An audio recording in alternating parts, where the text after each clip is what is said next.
Hello दोस्तों। आज Lucent की पहली क्लास है और हम भारत के प्राचीन इतिहास के बारे में जानेंगे।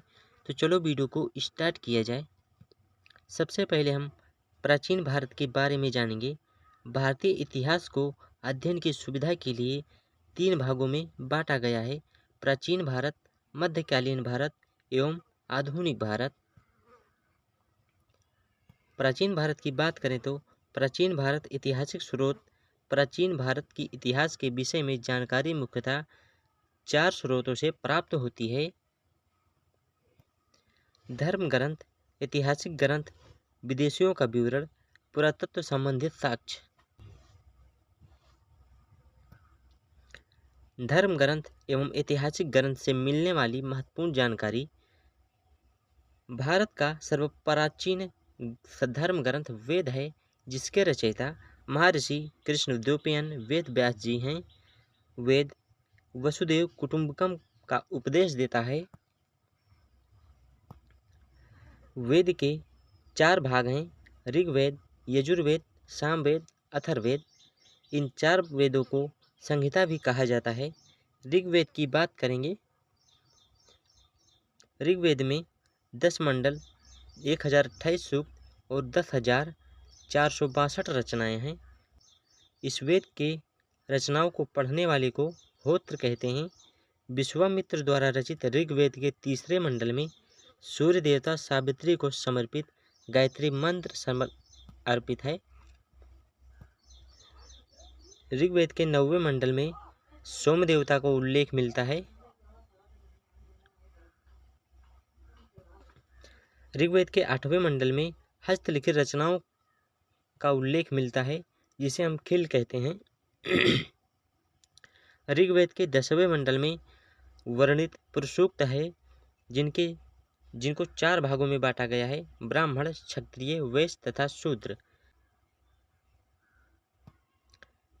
ध्यान रखेंगे, धर्मसूत्र चार प्रमुख जातियों की स्थितियों से प्राप्त है: व्यवसाय, दायित्व, कर्तव्य, विशेष अधिकारियों से स्पष्ट विभेद करता है। ईसा पूर्व एवं 20 ईस्वी वर्तमान में प्रचलित ग्रेगोरियन कैलेंडर ईसाई धर्मगुरु ईसा मसीह के जन्म वर्ष पर आधारित है। ईसा मसीह के जन्म से पहले का समय ईसा पूर्व यानी बीसी लिखा जाता था। बीसी का मतलब है before the birth of Jesus Christ. ईसा पूर्व में वर्षों की गिनती उल्टी दिशा में होती थी। जैसे महात्मा बुद्ध का जन्म 563 बीसी में हुआ था, लेकिन परंतु मृत्यु 483 बीसी में हुआ था। ईसा मसीह का जन्म 0 ईस्वी को हुआ था। इस ईस्वी को लैटिन भाषा में एडी में लिखा जाता है, जिसका नाम एडी का मतलब होता है एन्नो डोमिनी। सबसे प्राचीन वेद ऋग्वेद है। ऋग्वेद में इंद्र के लिए 250 मंत्र हैं, अग्निदेव के लिए 200 मंत्र। प्राचीन इतिहास के साधन के रूप में वैदिक साहित्य में ऋग्वेद के बाद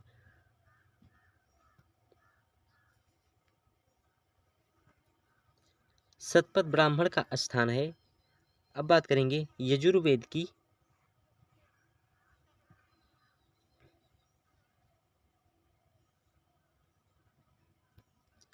यजुर्वेद में शाश्वर पाठ के लिए मंत्रों तथा बलि के समय अनुपालन के लिए नियमों का संकलन यजुर्वेद कहलाता है। यजुर्वेद के पढ़ने वाले को अध्वर्यु कहते हैं। यजुर्वेद में यक्षों के नियमों एवं विधि विधानों का संकलन मिलता है। यह एक ऐसा वेश है जो गद्य एवं पद दोनों में है। सामवेद की बात करेंगे। सामवेद का शाब्दिक अर्थ है गान। इस वेद में मुख्यतः पत्रों के अवसर पर गाए जाने वाले रचनाओं मंत्री का संकलन है। सामवेद को पढ़ने वाले को उदात्री कहते हैं। सामवेद को भारतीय संगीत का जनक भी कहा जाता है।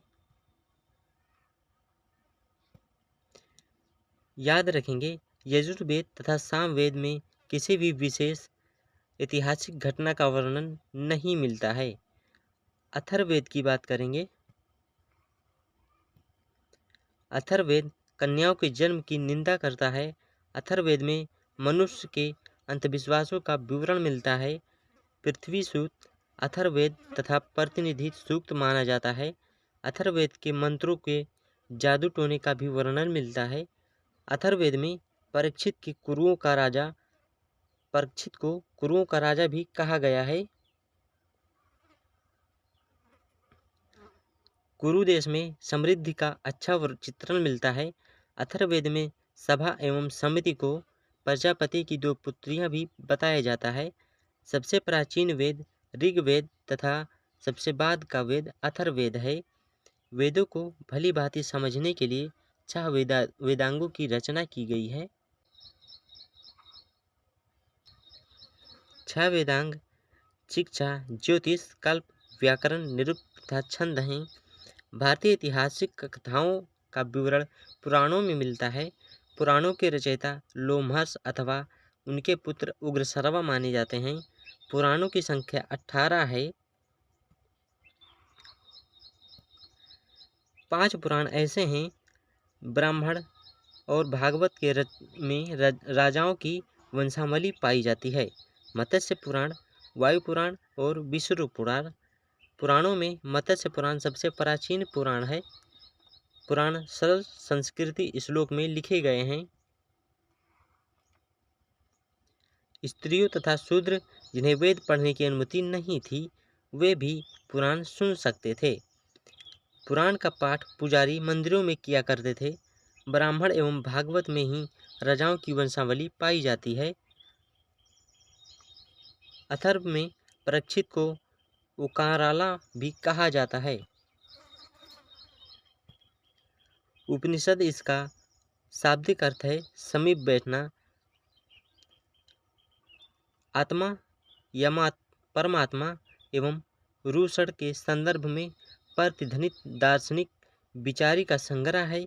उपनिषदों की संख्या 108 है। प्रमुख उपनिषद है देशकंठ, केन, मुंडक, माक्य, प्रतैत्रिय। छंदयोग, बृहदारण्यक, तैयार, कौशितकी एवं मय्याणी। प्रसिद्ध राष्ट्रीय वाक्य सत्यमेव जयते मुंडको उपनिषद से लिया गया है। सतपथ ब्राह्मण में स्त्री को पुरुष का अर्धांगिनी कहा गया है। स्मृतियों की संख्या 2 हैं, मनुस्मृति और नारद स्मृति। स्मृतियों में सबसे प्राचीन स्मृति मनुस्मृति मानी जाती है। मनुस्मृति शुंग वंश से संबंधित है और नारद स्मृति गुप्त वंश से संबंधित है। जातक बौद्ध धर्म से संबंधित है और आगम जैन धर्म से संबंधित है। जातक को 2 भागों में बांटा गया है, महायान और हीनयान। हीनयान का प्रमुख ग्रंथ कथा वस्तु है। कथा वस्तु में महात्मा बुद्ध के जीवन का चरित्र वर्णन है। जैन धर्म का प्रमुख ग्रंथ आगम है। जैन धर्म का प्रारंभिक इतिहास कल्पसूत्र से ज्ञात होता है। अर्थशास्त्र के लेखक चाणक्य हैं। चाणक्य को कौटिल्य या विष्णुगुप्त के नाम से भी जाना जाता है। यह 15 अधिकरणों एवं 180 प्रकरणों से विभाजित है। अर्थशास्त्र में मौर्य काल के इतिहास की जानकारी प्राप्त होती है। संस्कृत साहित्य में ऐतिहासिक घटनाओं को क्रमबद्ध में लिखने के लिए सर्वप्रथम प्रयास कलासा के द्वारा किया गया है।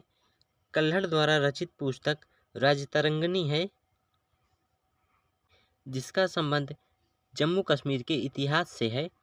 अरबों की सिंध पर विजय की जानकारी चचनामा पुस्तक से मिलती है। चचनामा के लेखक मोहम्मद अली अहमद हैं। संस्कृत भाषा व्याकरण की प्रथम पुस्तक अष्टाध्यायी है। अष्टाध्यायी के लेखक पाणिनि हैं। अष्टाध्यायी में मौर्य के पहले का इतिहास के बारे में वर्णन मिलता है। मौर्य युगीन राजनीतिक अवस्था की जानकारी प्राप्त होती है। कात्यायन की पुस्तक गार्गी संहिता है। यह एक ज्योतिष ग्रंथ है। गार्गी संहिता में भारत पर होने वाले यवन आक्रमण का उल्लेख मिलता है। महाभारत के लेखक पतंजलि हैं। पतंजलि पुष्यमित्र शुंग के पुरोहित थे। महाभारत में शुंगों के इतिहास का पता चलता है। तो आज की हमारी क्लास यहीं पर समाप्त होती है। मिलते हैं अगले वीडियो में, तब तक के लिए जय हिंद।